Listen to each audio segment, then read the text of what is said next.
Hello fellow cinephiles, Nani's Film Guru here. Thanks for joining me today. So today I'm going to be looking at one of my favourite films of all time, and a film that I return to time and time again that was successful when it first came out but has since become a cult classic. I want to sort of talk about the relationships and the bonds in the film, and also the spirituality aspect to the movie. So today I'll be reviewing Point Break. This came out in 1991, was written by W. Peter Ilf, I think is how you pronounce his name, but it was also reworked and co-written by James Cameron and Kathryn Bigelow, who also served as director on this film. It stars Keanu Reeves, Patrick Swayze, Gary Busey, Lori Petty, and a variety of others. The film really follows the story of Johnny Utah, played by Keanu Reeves, a new sort of FBI agent on the scene who ultimately ends up in the robbery section of the FBI. He's partnered with Angelo Pappas, played by Gary Busey, and they were investigating a crew who robs banks at particular times during the year. Pappas is convinced that these guys are surfers and ultimately sends Johnny Utah in undercover to sort of become part of that world, to find these guys and to stop them before they rob any more banks. And he's a bit green and naive going into it, but due to his experience being undercover, it sort of shapes and changes him as he goes along. He finds love with Tyler, played by Lori Petty, and he finds that for the first time in his life, he sort of feels like he's doing stuff for himself and not everybody else. That all changes when he meets Bodhi, played by Patrick Swayze, a sort of carefree, very spiritual character that he comes in contact with, that ultimately shapes and changes him, and he becomes such a different person from beginning to end. And it's really about the bond of these two men, and that ultimately lead to the conflict of these two guys standing toe to toe on different sides of the law. Like I mentioned, I always like this film, but what I found out during my research is ultimately that this film was originally going to be made in 1986, and there was a whole slew of young actors at the time who were auditioning for the role of Johnny Utah. They were Matthew Broderick, Johnny Depp, Val Kilmer, and Charlie Sheen. Now, the only person I could see in that sort of group of actors who could do the role that would have been different to what Keanu Reeves did would be Val Kilmer. I would have loved to have seen his version of that character, as he was a very intense and interesting actor at the time, and did a lot of sort of interesting films, and it would have been interesting to see him in a role like this. And it was originally going to be directed by Ridley Scott. Obviously that fell through, and it was in development hell for quite a while, until ultimately James Cameron picked it up and brought Kathryn Bigelow onto the film, and them collaborating together to form this really interesting movie. And this was only the third film that Kathryn Bigelow had done, with Loveless with Willem Dafoe, and previous to this was Blue Steel, which sort of was her first venture into the action genre, and it focuses on a strong female character with Jamie Lee Curtis's character in that film. And I like that film a lot. I just don't care for Ron Silver's character. He just doesn't make sense to me. But you could really see what she was doing with that film. And she subverts expectations a lot of times. And I really love what she does with this movie. It just feels really different from the other ones we've got.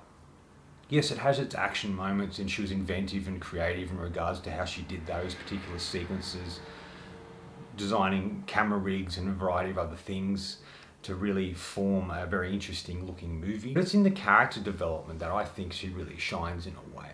Like, it is a very male focused film with your two leads, with Bodhi and Johnny Utah. But the Tyler character isn't just a throwaway character either. There's a bit of depth to her.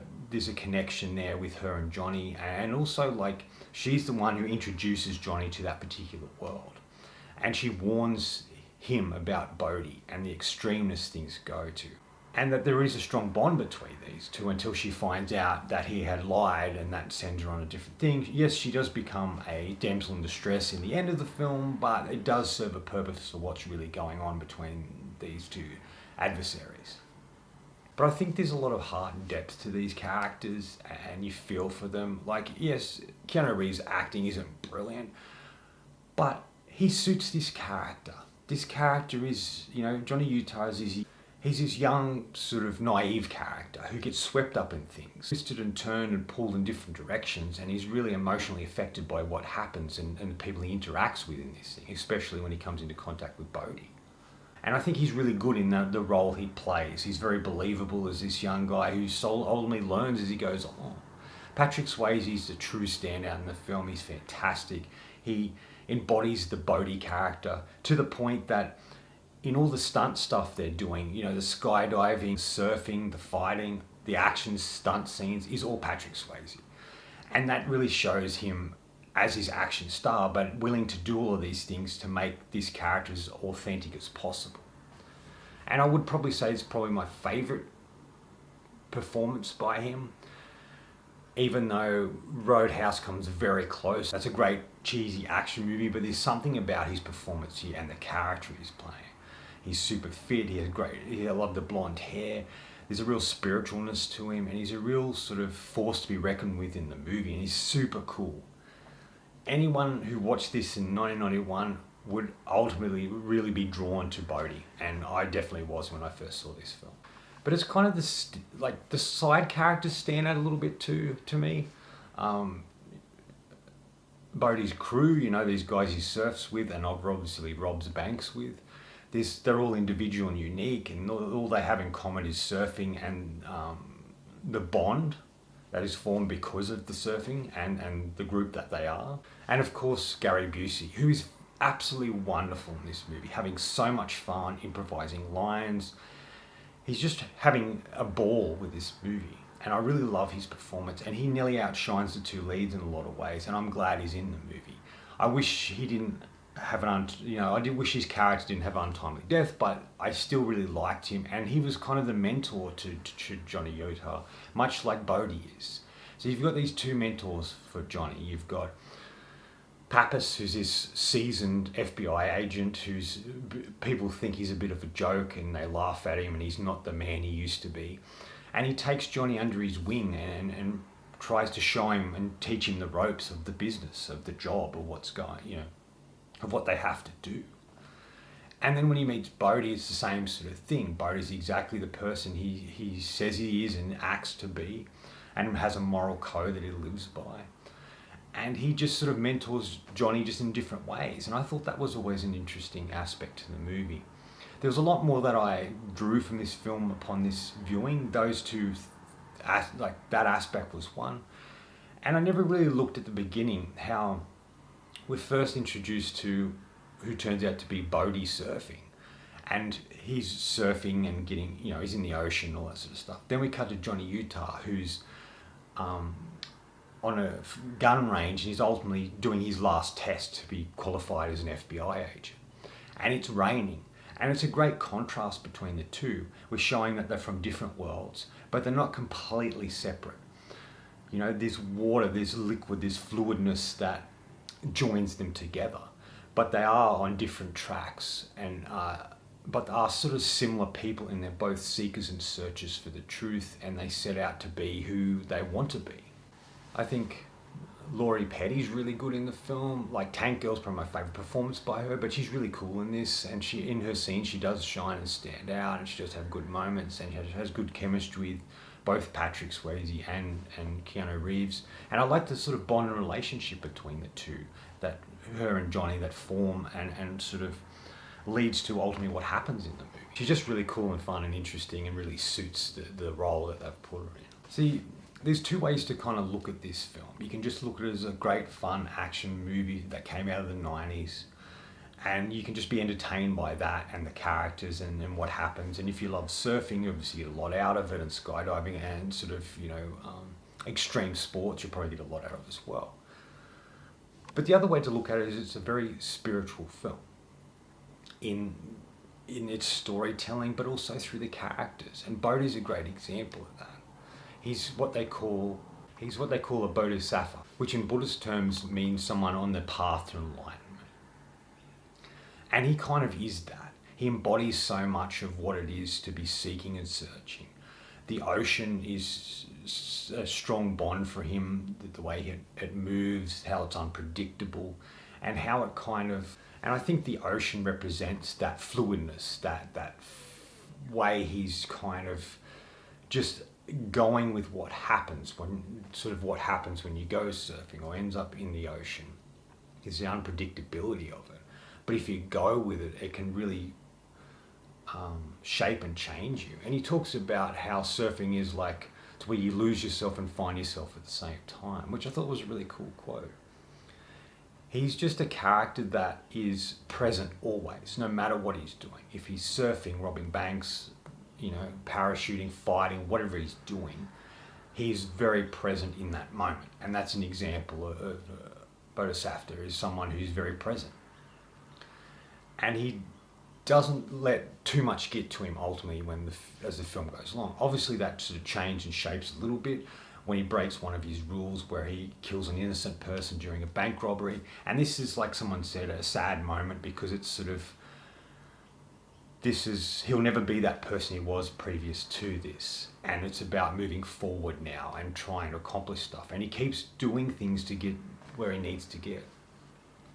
And ultimately gets away. But it's in the final moments of the film where Johnny finally finds him. They have this fight on the beach. He's in Melbourne on Bells Beach, and he's going to surf these huge, huge waves. And he paddles out, and that's the last we see of him. But it's like he returns to the ocean that has shaped and changed him and affected him and is really important and powerful to him. As someone said, Bodhi is truly searching. He's looking for the ultimate ride, but he's also looking for peace. And like I mentioned, no matter what he's doing, he's present in that moment, and that's all he has. So he kind of represents a lot of the spirituality, but there's also other spirituality as well. So this sort of regards to the surfing aspect.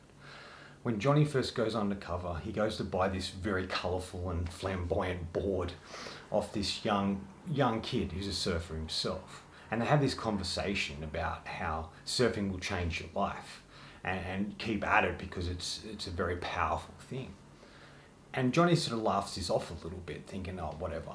But he learns that this kid was on the money. He was so right about it. Because if you think about Johnny's journey just through the surfing aspect. So he goes to surf, thinks he knows what he's doing, and only gets swept up in things. And he gets stuck in a rip and crushed by waves and nearly drowns. And only Tyler comes and saves him, and he begs her to teach him how to surf. But it's a slow process for him. But like the kid said, when Johnny first gets in the water, it's unpredictable. It throws him about. He doesn't quite know what to do or how to make sense of what's happening to him, and he's fighting for his life to survive. I think that's a great metaphor for his journey, because he gets thrust into something he doesn't quite understand. He gets confused and not sure what he really wants, but learns through his surfing and his experience of who he is and the importance of what he's doing and the importance of getting in touch with who he really is and really wants to be. Because the moment that he goes on a night surf with Bodhi is the moment that he truly embraces that lifestyle and embraces his life as a surfer. And he says to Bodhi, I can't see anything. And Bodhi says, you don't have to see, just feel what the ocean is doing and go with it. And that's exactly what he does in that particular scene, but it's exactly what he does in the whole film, is he's going in blindly into these situations, but he's just feeling the direction of things and just trying to go with it no matter what happens. And I really think that's a really powerful aspect to the film, to Johnny himself and obviously also the journey that Bodhi goes through. But it's the bond between these two. It's about how Bodhi really awakens something in Johnny. Because as we learn through the movie, he tells a particular lie to Tyler to get her on his side ultimately, and she finds out later. But I don't think the lie was everything he said was a lie. He played football. That wasn't a lie, because we know that because Bodhi says, I know who you were, you used to play football. And he mentions he went to law school. I don't think that's a lie either. I think he may have done that to please his parents. And then ultimately, he just didn't tell them that he was an FBI agent and his parents weren't dead. That's the only difference. But the other two things are very true. And it feels like everything he's done in his life, all the choices he's made, he's done for other people. He's done them to make people happy, whether it's his parents or friends or whatever. And even becoming an FBI agent is part of that. But when he becomes part of Bodhi's crew, when he becomes part of this surfing subculture, it's like he's finally home. He's finally doing something for himself. And yes, he has a job to do. He has Pappas and his boss on his back, trying to get results, trying to arrest these guys. But it's the choices he makes that make his journey his own, and the effect of what happens when he comes in touch with surfing and Bodhi. There's many great memorable quotes in the film. One is, we choose the roles we play. We choose to give things power, but things are so powerful that choice doesn't matter. There was an article I read written by a particular guy sort of breaking down the film. There's many aspects that he talks about in his sort of essay, review, whatever you want to call it, that I really connect to and made me really think. And one particular thing he's talked about was how Point Break is soft and nuanced. Things aren't quite what they usually would be in a film like this, in the aspect that the good guys lie and pretend to be something, and the bad guys tell the truth and are truthful about everything. And how it blurs the lines between good and bad, and between criminal and cop or FBI agent. How it's really about people. It's really about men. It's really about the effect that things have on particular people. And that they find themselves thinking they're very righteous, but then there's another perspective. And I think that's exactly probably what it is. The film shows similar situations in different perspectives. You've got Bodhi, who's this criminal, but he has a valid reason why he's doing what he's doing. He doesn't want to become confined. He wants to be a message. He wants to be this thing that can show people there's more to life than, as he puts it. It was never about money. It was about us against the system. That system that kills the human spirit. We stand for something to those dead souls inching along freeways in their metal coffins. We show them that the human spirit is still alive. It sums up who he is, that he's fighting against things, that he doesn't want to be part of the norm and wants to show people that people can live a different way than what they're being controlled and formed to believe they can live. Now, this is a theme and a concept of breaking free and not being controlled by the system, so to speak, that was very relevant at the time. Throughout the 90s, this was a big thing. Quite a number of films that sort of tackled this idea of breaking free of society and normal responsibilities and ideas of how we should live. These days, there's so many variety of things. We kind of all think like that a bit. There are most people still work jobs they don't like just to pay bills, but there are more people sort of breaking free of the system, so to speak. Where this film sort of came out at that time, and so it spoke and resonated with a lot of people. I know I was one of them, and it really showed people there was a way to break free, and that the human spirit wasn't dead and wasn't contained and wasn't controlled by society or controlled by the system. You had options, you had choices to break free of it all. And I think this theme was very relevant at the time. It's still relevant a little bit now, but it's just not as relevant as it was in the 90s. You know, he represents an idea of change, an idea of simplicity, and an idea of becoming the thing we really want to be. Yes, he does rob banks to support this way of life. But in the beginning, he never hurts anyone, and he only takes the money that is insured by the bank. Obviously, that changes after he shoots an off-duty cop towards the end of the movie, but it still stands that he's making these choices for a particular reason and a way of life that isn't hurting anyone to begin with. I think it's also like about letting go in a lot of ways. There are moments where it's just they can't control what's happening, so they just let things unfold as they should. The moments for me that really stand out in the movie is when Johnny finds out that Bodhi and his surfing buddies are these criminals robbing banks, and ultimately, because he tries to stop them, Bodhi realizes that he's an FBI agent. So these two men know who each other are. One on one side, one on the other. But throughout it, they never try to hurt each other. Let me explain that. If you think about it, when they're robbing the bank, Bodhi's on the run. He's running through, I think it's Venice Beach or wherever they're running. And, Johnny's in pursuit. He's running with him, trying to catch him, blah, blah, blah. There's a moment in the thing where Bodhi's about to get away and Johnny has a shot. He has a gun on him. He could just shoot him and it'll be all over and it's done. But because of the effect that Bodhi's had and the bond and the relationship that these two guys have formed, he can't take the shot. He can't do it because he can't hurt Bodhi, and he becomes so close to him that he doesn't want to hurt him in any form, and he lets him go. And then ultimately, because Bodhi knows who he is, Bodhi's crew is telling him, we've got to get out of here. He's an FBI agent. You brought him into our world and blah, blah, blah. And he says, no, I'll deal with this in my own way. We're going one last score and we're getting out of it. This is due to the fact of them finding out Johnny's a FBI agent and they're running out of time. This is when they start to make choices that really have a huge effect on what transpires for a lot of the characters. He ultimately takes him on to the bank and robs the bank, makes him be seen, and he hits him with the gun. But he doesn't try to kill him. He doesn't try to hurt him like that. The only way he does hurt him is that he gets Rosie to kidnap Tyler and hold her hostage for him to do his bidding, and he's already thought of his plan.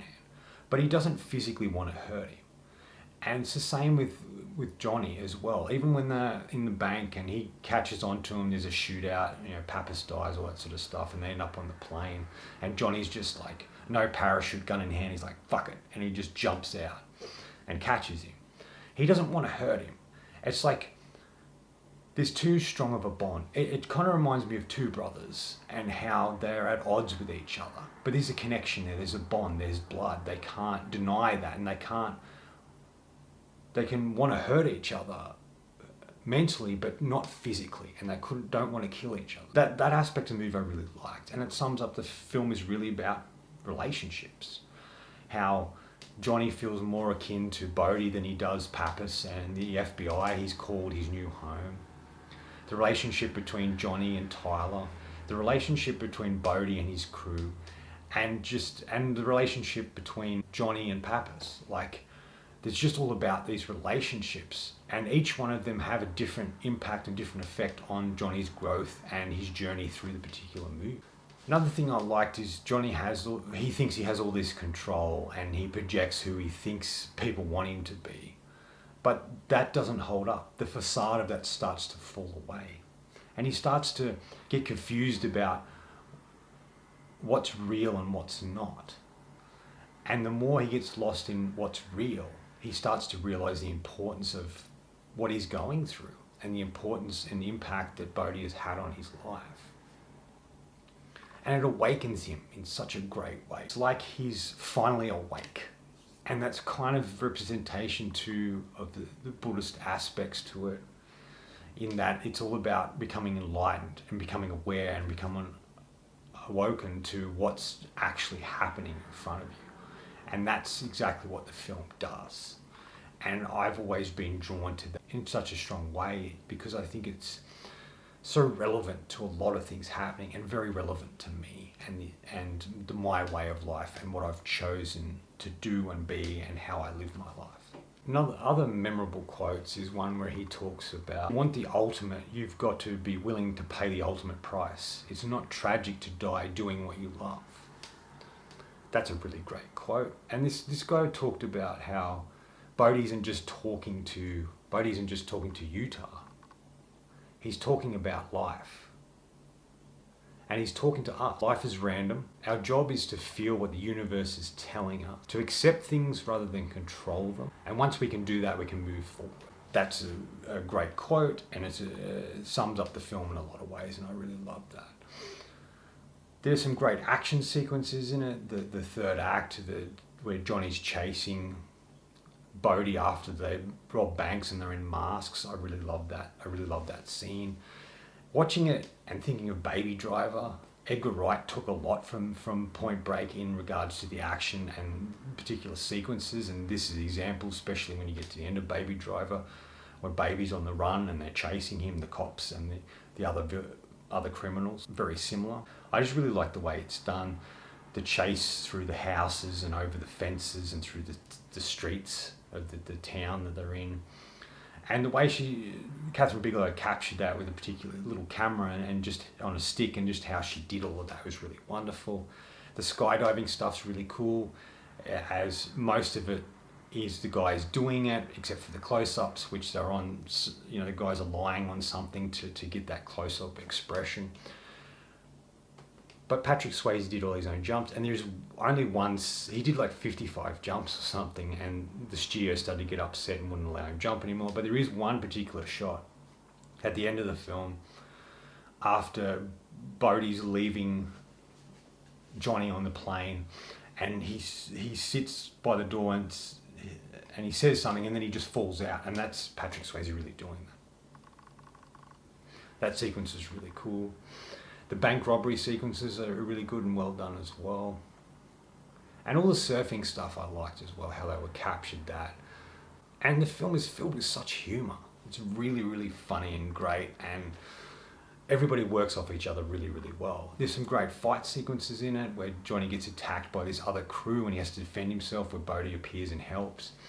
There's just so many great moments in it. I think the ending is fantastic. The ending was something they added on. So it was originally meant to be Melbourne Bells Beach, but it wasn't shot. They just brought in particular actors and things to make it feel like it was. And it's just like Johnny's finally found Bodhi.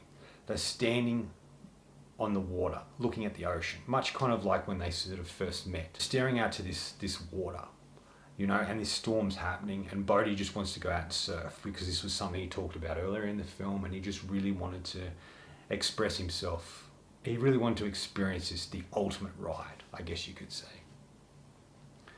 So it's these two guys that are on war, but are drawn and bonded together. Even though all that stuff transpired between them, there is still a bond between them, and they feel, like I mentioned before, like brothers because of that.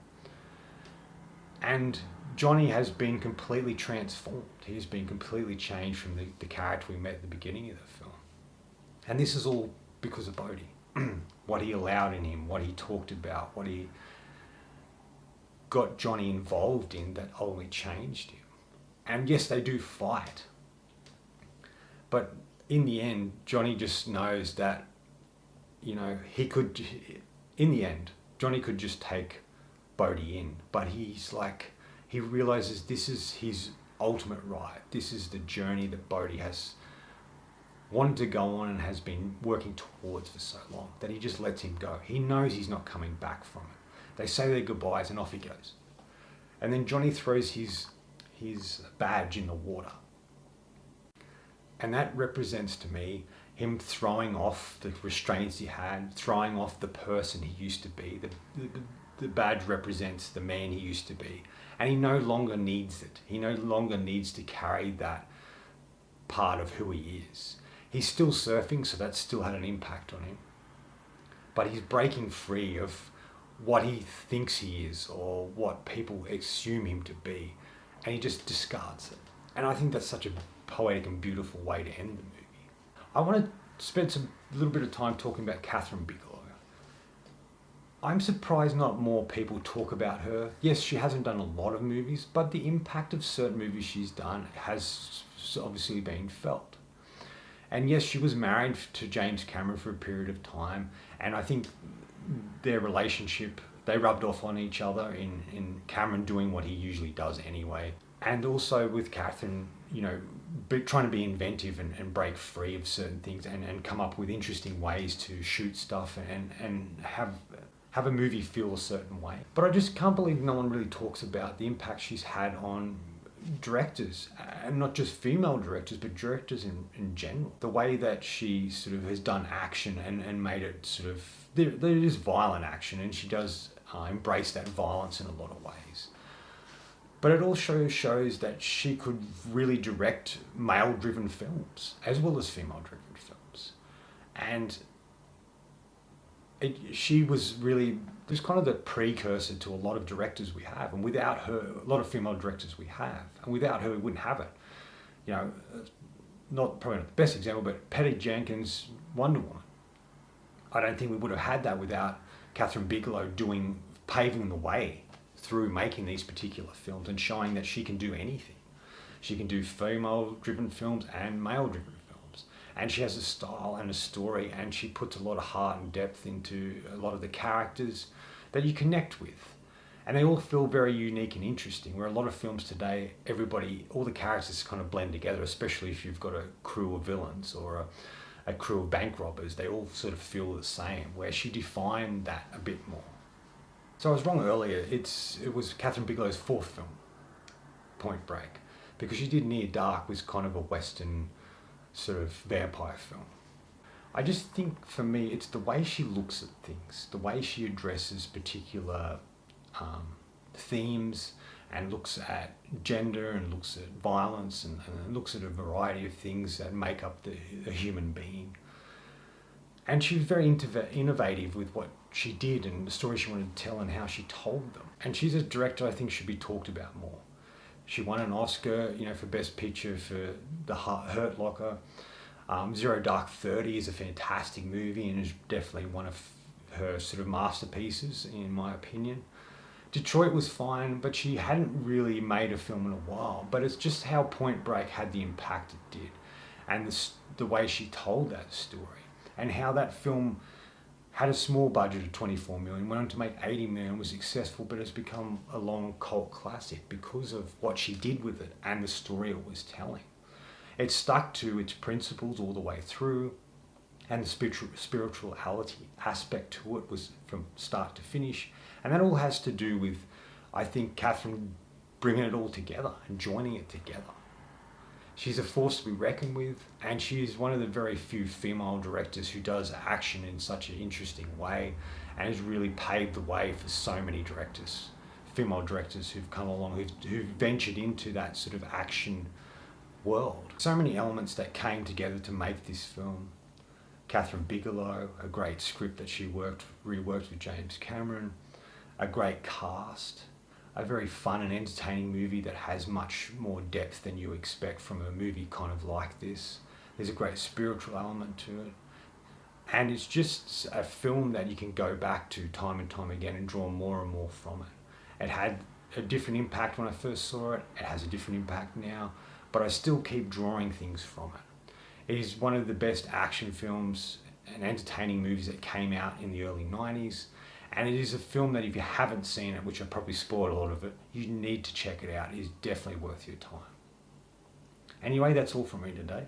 Thanks for watching. Hope you enjoyed this video. And if you did, please subscribe down the bottom. Follow my Letterboxd and Facebook. Otherwise, until next time, enjoy the movies.